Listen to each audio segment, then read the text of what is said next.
Carla Narraciones presenta Embargo, de José Saramago.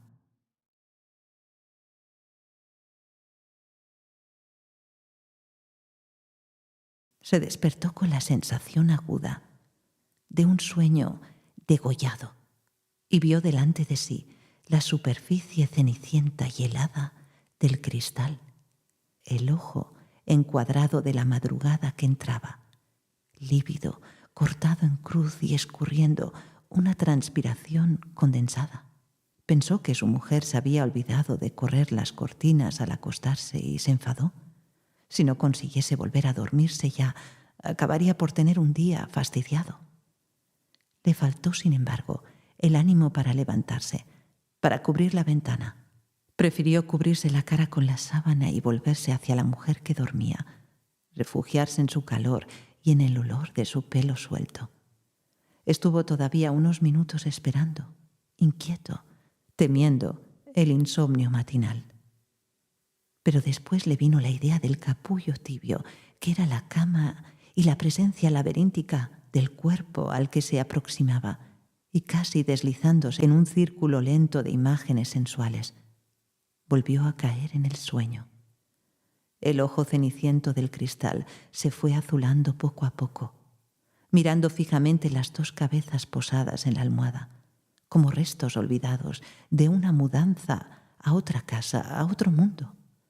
Cuando el despertador sonó, pasadas 2 horas, la habitación estaba clara.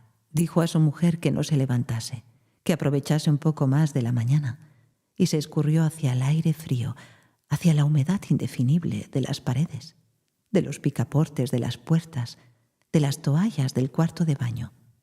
Fumó el primer cigarrillo mientras se afeitaba y el segundo con el café, enfrentando que, entre tanto, se había enfriado. Tosió como todas las mañanas.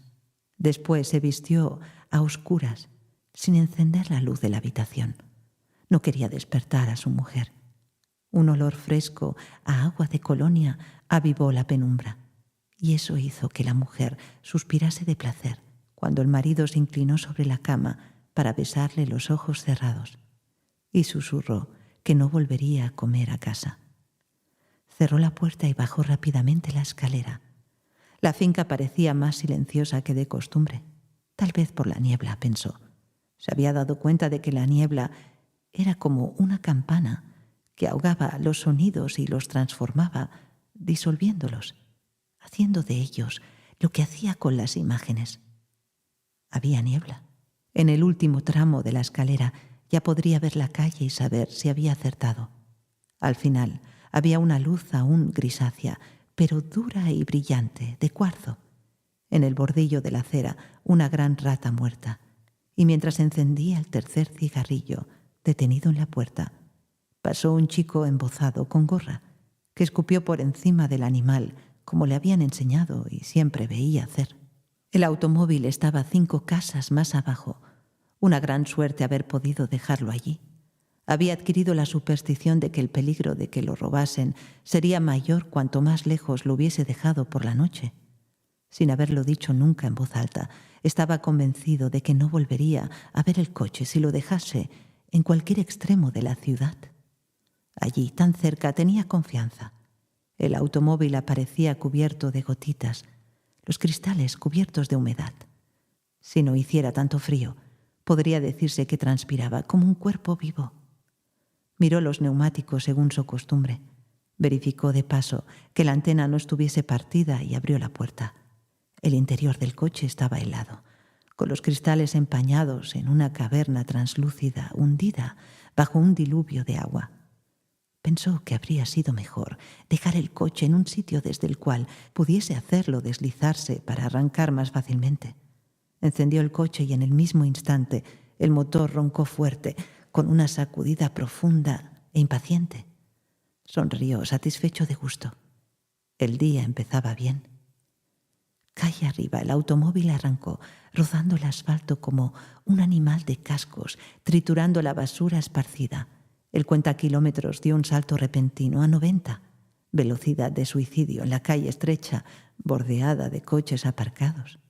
¿Qué sería? Retiró el pie, del acelerador, inquieto. Casi diría que le habían cambiado el motor por otro más potente. Pisó con cuidado el acelerador y dominó el coche. Nada de importancia. A veces no se controla bien el balanceo del pie. Basta que el tacón del zapato no asiente en el lugar habitual para que se altere el movimiento y la presión. Es fácil. Distraído con el incidente, aún no había mirado el contador de la gasolina. Le habrían robado durante la noche, como no sería la primera vez. No, el puntero indicaba precisamente medio depósito. Paró en un semáforo rojo, sintiendo el coche vibrante y tenso en sus manos. Curioso. Nunca había reparado en esta especie de palpitación animal que recorría en olas las láminas de la carrocería y le hacía estremecer el vientre. Con la luz verde, el automóvil pareció serpentear, estirarse como un fluido para sobrepasar a los que estaban delante. Curioso. Pero en verdad, siempre se había considerado mucho mejor conductor que los demás.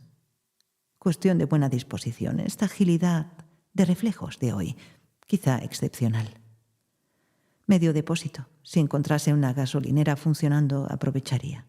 Por seguridad, con todas las vueltas que tenía que dar ese día antes de ir a la oficina, mejor de más que de menos. Este estúpido embargo, el pánico, las horas de espera en colas de decenas y decenas de coches. Se dice que la industria va a sufrir las consecuencias. Medio depósito. Otros andan a esta hora con mucho menos, pero si fuese posible llenarlo. El coche tomó una curva balanceándose y con el mismo movimiento se lanzó por una subida empinada sin esfuerzo. Allí cerca había un surtidor poco conocido, tal vez tuviese suerte. Como un perdiguero que acude al olor, el coche se insinuó entre el tráfico, dobló 2 esquinas y fue a ocupar un lugar en la cola que esperaba. Buena idea. Miró el reloj. Debían de estar por delante unos 20 coches. No era ninguna exageración, pero pensó que lo mejor sería ir primero a la oficina y dejar las vueltas para la tarde. Ya lleno el depósito, sin preocupaciones. Bajó el cristal para llamar a un vendedor de periódicos que pasaba. El tiempo había enfriado mucho, pero allí dentro del automóvil, con el periódico abierto sobre el volante, fumando mientras esperaba, hacía un calor agradable, como el de sábanas.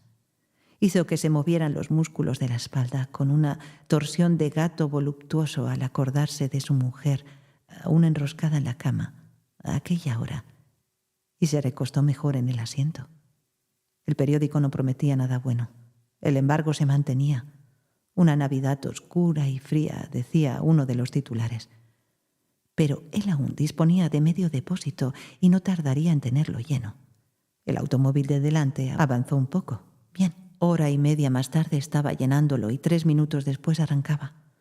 Un poco preocupado porque el empleado le había dicho, sin ninguna expresión particular en la voz, de tan repetida la información, que no habría allí gasolina antes de 15 días. En el asiento al lado, el periódico anunciaba restricciones rigurosas. En fin, de lo malo, malo, el depósito estaba lleno.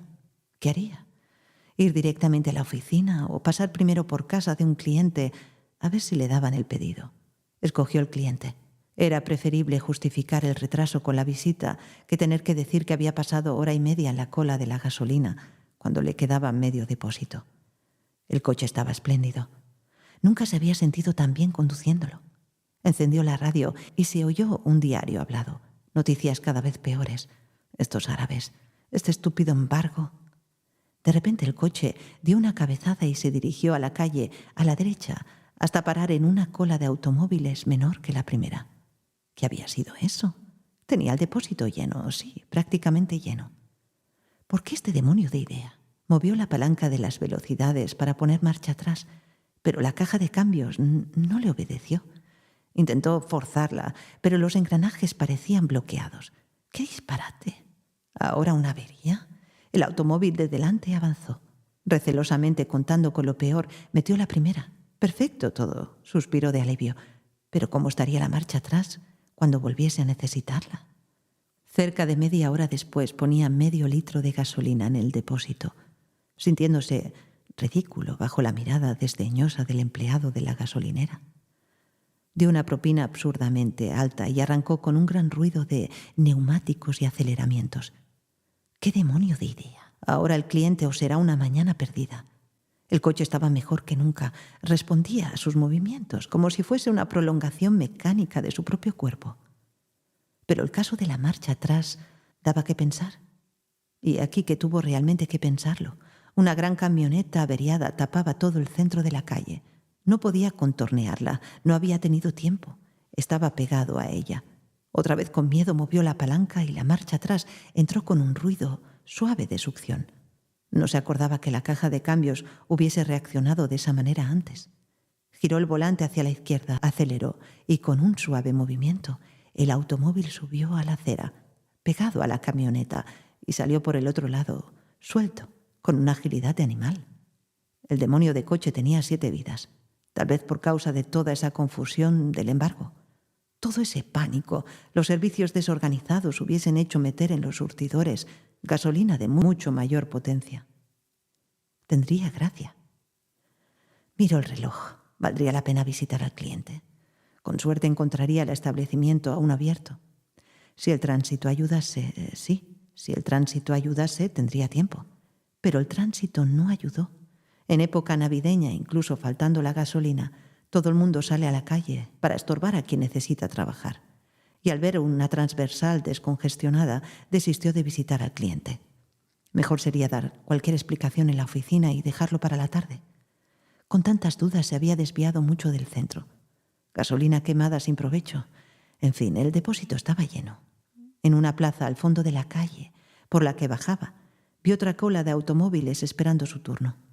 Sonrió de gozo y aceleró, decidido a pasar resoplando contra los ateridos automovilistas que esperaban.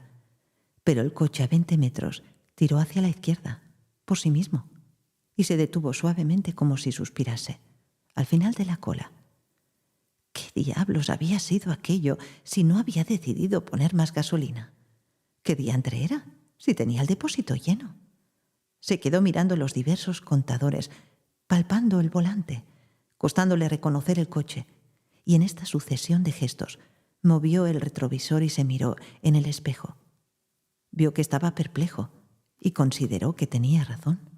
Otra vez por el retrovisor distinguió un automóvil que bajaba la calle, con todo el aire de irse a colocar en la fila. Preocupado por la idea de quedarse allí inmovilizado, cuando tenía el depósito lleno, movió rápidamente la palanca para dar marcha atrás. El coche resistió y la palanca le huyó de las manos. Un segundo después se encontraba aprisionado entre sus 2 vecinos. ¡Diablos! ¿Qué tendría el coche? Necesitaba llevarlo al taller. Una marcha atrás que funcionaba, ahora sí, y ahora no, en un peligro. Había pasado más de 20 minutos cuando hizo avanzar el coche hasta el surtidor. Vio acercarse al empleado y la voz se le estranguló al pedir que llenase el depósito. En ese mismo instante hizo una tentativa por huir de la vergüenza. Metió una rápida primera y arrancó, en vano. El coche no se movió. El hombre de la gasolinera lo miró desconfiado. Abrió el depósito y pasados pocos segundos fue a pedirle el dinero de 1 litro que guardó refunfuñando. Acto seguido, la primera entraba sin ninguna dificultad y el coche avanzaba, elástico, respirando pausadamente. Alguna cosa no iría bien en el automóvil, en los cambios, en el motor, en cualquier sitio. El diablo sabrá. O estaría perdiendo sus cualidades de conductor, o estaría enfermo. Había dormido bien a pesar de todo. No tenía más preocupaciones que en cualquier otro día de su vida. Lo mejor sería desistir por ahora de clientes, no pensar en ellos durante el resto del día y quedarse en la oficina. Se sentía inquieto. A su alrededor, las estructuras del coche vibraban profundamente, no en la superficie, sino en el interior del acero, y el motor trabajaba con aquel rumor inaudible de pulmones llenándose y vaciándose. Al principio, sin saber por qué, dio en trazar mentalmente un itinerario que le apartase de otras gasolineras, y cuando notó lo que hacía se asustó, temió no estar bien de la cabeza. Fue dando vueltas, alargando y acortando camino, hasta que llegó delante de la oficina. Pudo aparcar el coche y suspiró de alivio. Apagó el motor, sacó la llave y abrió la puerta. No fue capaz de salir. Creyó que el faldón de la gabardina se había enganchado, que la pierna había quedado sujeta por el eje del volante, e hizo otro movimiento. Incluso buscó el cinturón de seguridad para ver si se lo había puesto sin darse cuenta. No, el cinturón estaba colgando de un lado, tripa negra y blanda. ¡Qué disparate!, pensó. Debo estar enfermo. Si no consigo salir es porque estoy enfermo. Podía mover libremente los brazos y las piernas, flexionar ligeramente el tronco de acuerdo con las maniobras, mirar hacia atrás, inclinarse un poco hacia la derecha, hacia la guantera. Pero la espalda se adhería al respaldo del asiento, no rígidamente, sino como un miembro se adhiere al cuerpo. Encendió un cigarrillo y de repente se preocupó por lo que diría el jefe si se asomase a una ventana y lo viese allí instalado dentro del coche, fumando, sin ninguna prisa por salir. Un toque violento de claxon lo hizo cerrar la puerta, que había abierto hacia la calle. Cuando el otro coche pasó, dejó lentamente abrirse la puerta otra vez, tiró el cigarrillo fuera y, agarrándose con ambas manos al volante, hizo un movimiento brusco, violento, inútil. Ni siquiera sintió dolores. El respaldo del asiento lo sujetó dulcemente y lo mantuvo preso. ¿Qué era lo que estaba sucediendo? Movió hacia abajo el retrovisor y se miró. Ninguna diferencia en la cara. Tan solo una aflicción imprecisa que apenas se dominaba. Al volver la cara hacia la derecha, hacia la acera, vio a una niñita mirándolo, al mismo tiempo intrigada y divertida. A continuación, surgió una mujer con un abrigo de invierno en las manos, que la niña se puso sin dejar de mirar, y las dos se alejaron mientras la mujer arreglaba el cuello y el pelo de la niña. Volvió a mirar el espejo y adivinó lo que debía hacer, pero no allí. Había personas mirando, gente que lo conocía. Maniobró para separarse de la acera, rápidamente echando mano a la puerta para cerrarla, y bajó la calle lo más deprisa que podía. Tenía un designio, un objetivo muy definido que ya lo tranquilizaba, y tanto que se dejó ir con una sonrisa que a poco le suavizó la aflicción. Solo reparó en la gasolinera cuando casi iba a pasar por delante. Tenía un letrero que decía «agotada», y el coche siguió sin una mínima desviación, sin disminuir la velocidad. No quiso pensar en el coche. Sonrió más. Estaba saliendo de la ciudad. Eran ya los suburbios. Estaba cerca al sitio que buscaba. Se metió por una calle en construcción. Giró a la izquierda y a la derecha, hasta un sendero desierto, entre vallas. Empezaba a llover cuando detuvo el automóvil. Su idea era sencilla. Consistía en salir de dentro de la gabardina, sacando los brazos y el cuerpo, deslizándose fuera de ella, tal como hace la culebra cuando abandona la piel. Delante de la gente no se habría atrevido, pero allí, solo, con un desierto alrededor, lejos de la ciudad que se escondía por detrás de la lluvia, nada más fácil. Se había equivocado, sin embargo. La gabardina se adhería al respaldo del asiento de la misma manera que a la chaqueta de punto, a la camisa interior, a la piel, a los músculos, a los huesos. Fue esto lo que pensó sin pensarlo cuando 10 minutos después se retorcía dentro del coche gritando, llorando, desesperado. Estaba preso en el coche, por más que girase el cuerpo hacia afuera, hacia la abertura de la puerta, por donde la lluvia entraba, empujada por ráfagas súbitas y frías, por más que afirmase los pies en el saliente de la caja de cambios. No conseguía arrancarse del asiento. Con las 2 manos se cogió al techo e intentó levantarse. Era como si quisiese levantar el mundo. Se echó encima del volante, gimiendo, aterrorizado. Ante sus ojos, los limpiaparabrisas, que sin querer había puesto en movimiento en medio de la agitación, oscilaban con un ruido seco de metrónomo. De lejos le llegó el pitido de una fábrica, y a continuación, en la curva del camino, apareció un hombre pedaleando una bicicleta, cubierto con un gran pedazo de plástico negro por el cual la lluvia escurría como sobre la piel de una foca. El hombre que pedaleaba miró con curiosidad dentro del coche y siguió, quizá decepcionado o intrigado al ver a un hombre solo y no la pareja que de lejos le había parecido. Lo que estaba pasando era absurdo. Nunca nadie se había quedado preso de esta manera, por su propio coche. Tenía que haber un procedimiento cualquiera para salir de allí. A la fuerza no podía ser. ¿Tal vez en un taller? No. ¿Cómo lo explicaría? ¿Llamar a la policía? ¿Y después? Se juntaría la gente, todos mirando, mientras la autoridad evidentemente tiraría de él por un brazo y pediría ayuda a los presentes, y sería inútil, porque el respaldo del asiento dulcemente lo sujetaría. E irían los periodistas, los fotógrafos, y sería exhibido dentro de su coche en todos los periódicos del día siguiente, lleno de vergüenza como un animal trasquilado en la lluvia. Tenía que buscarse otra forma. Apagó el motor y, sin interrumpir el gesto, se lanzó violentamente hacia afuera, como quien ataca por sorpresa. Ningún resultado. Se hirió en la frente y en la mano izquierda, y el dolor le causó un vértigo que se prolongó mientras una súbita e irreprimible ganas de orinar se expandía, liberando interminable el líquido caliente que se vertía y escurría entre las piernas al suelo del coche. Cuando sintió todo esto, empezó a llorar bajito, con un gañido, miserablemente. Y así estuvo, hasta que un perro escuálido, llegado de la lluvia, fue a ladrarle, sin convicción, a la puerta del coche. Embragó despacio, con los movimientos pesados de un sueño de las cavernas, y avanzó por el sendero, esforzándose en no pensar, en no dejar que la situación se le representase en el entendimiento. De un modo vago sabía que tendría que buscar a alguien que lo ayudase. Pero ¿quién podía ser?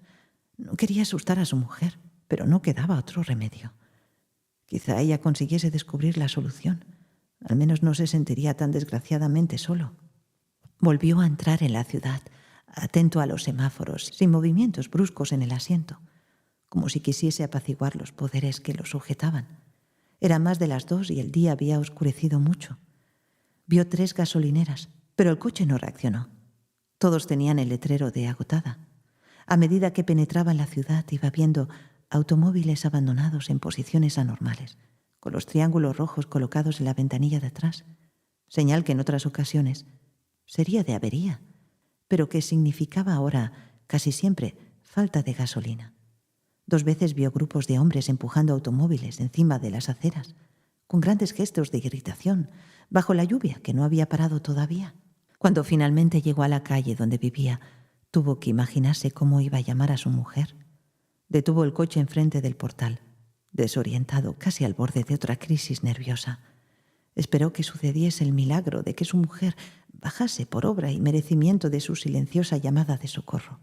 Esperó muchos minutos, hasta que un niño curioso de la vecindad se aproximó y pudo pedirle con el argumento de una moneda que subiese al 3er piso y dijese a la señora que allí vivía, que su marido estaba abajo esperándola en el coche, que acudiese deprisa, que era muy urgente. El niño subió y bajó, dijo que la señora ya venía y se apartó corriendo, habiendo hecho el día.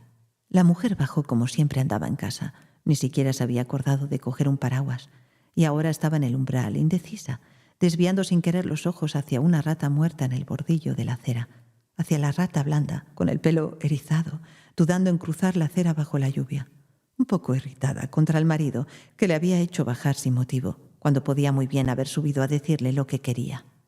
Pero el marido llamaba con gestos desde dentro del coche, y ella se asustó y corrió. Puso la mano en el picaporte, precipitándose para huir de la lluvia, y cuando por fin abrió la puerta, vio delante de su rostro la mano del marido abierta, empujándola sin tocarla.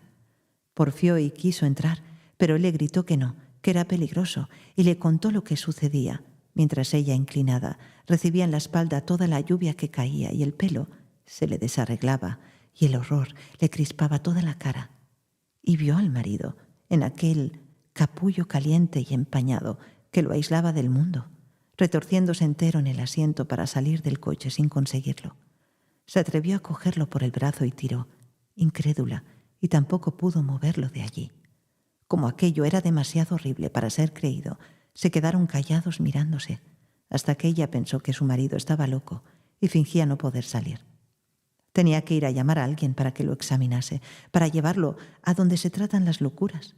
Cautelosamente, con muchas palabras, le dijo a su marido que esperase un poquito, que no tardaría, iba a buscar ayuda para que saliese, y así incluso podían comer juntos, y ella llamaría a la oficina diciendo que estaba acatarrado y no iría a trabajar por la tarde, que se tranquilizase, el caso no tenía importancia, que no tardaba nada.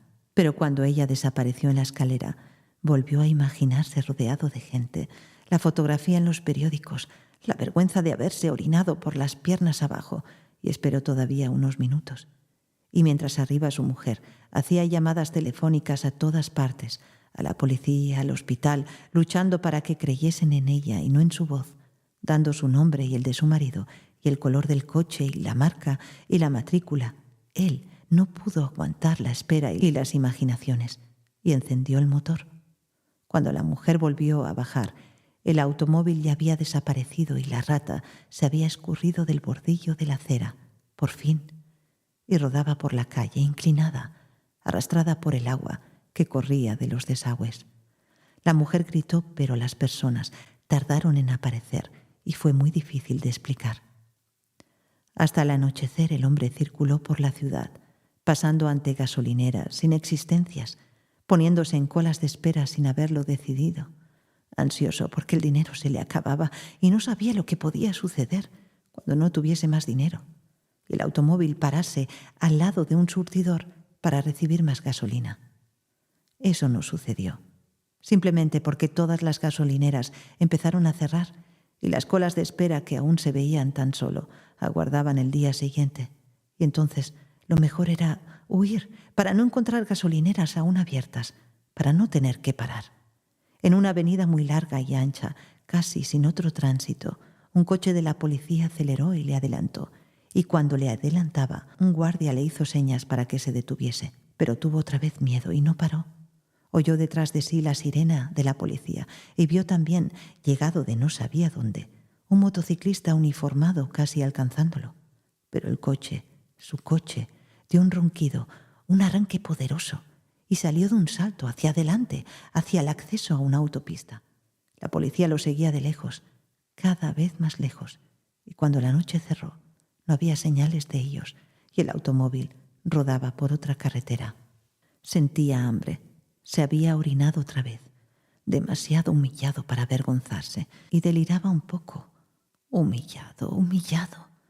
Iba declinando sucesivamente, alternando las consonantes y las vocales, en un ejercicio inconsciente y obsesivo que lo defendía de la realidad. No se detenía porque no sabía para qué iba a parar.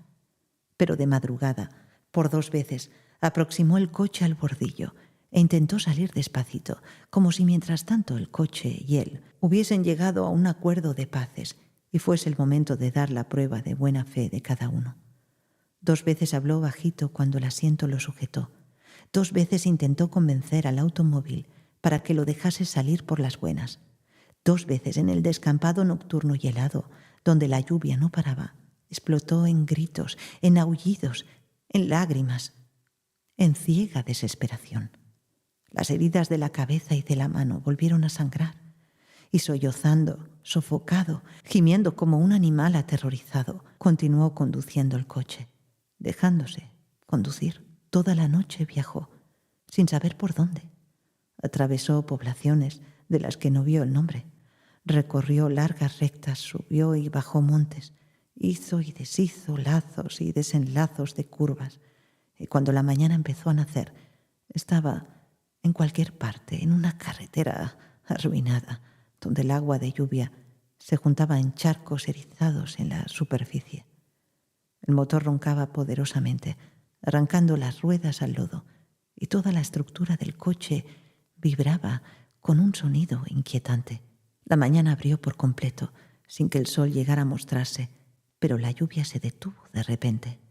La carretera se transformaba en un simple camino que adelante, a cada momento, parecía perderse entre piedras. ¿Dónde estaba el mundo? Ante los ojos estaba la sierra y un cielo asombrosamente bajo. Dio un grito y golpeó con los puños cerrado al volante. Fue en ese momento cuando vio que el puntero del depósito de gasolina estaba encima de cero. El motor pareció arrancarse a sí mismo y arrastró el coche 20 metros más. La carretera aparecía otra vez más allá, pero la gasolina se había acabado. La frente se le cubrió de sudor frío.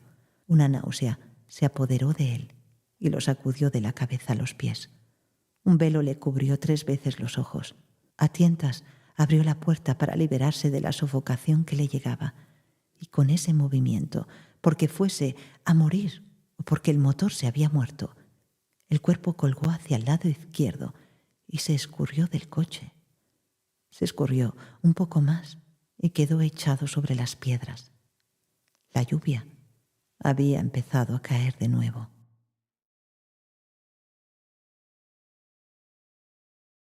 Has escuchado Embargo, de José Saramago. Una producción de Carla Narraciones. Todos los derechos reservados. No te olvides de dar un me gusta si te gustó este cuento.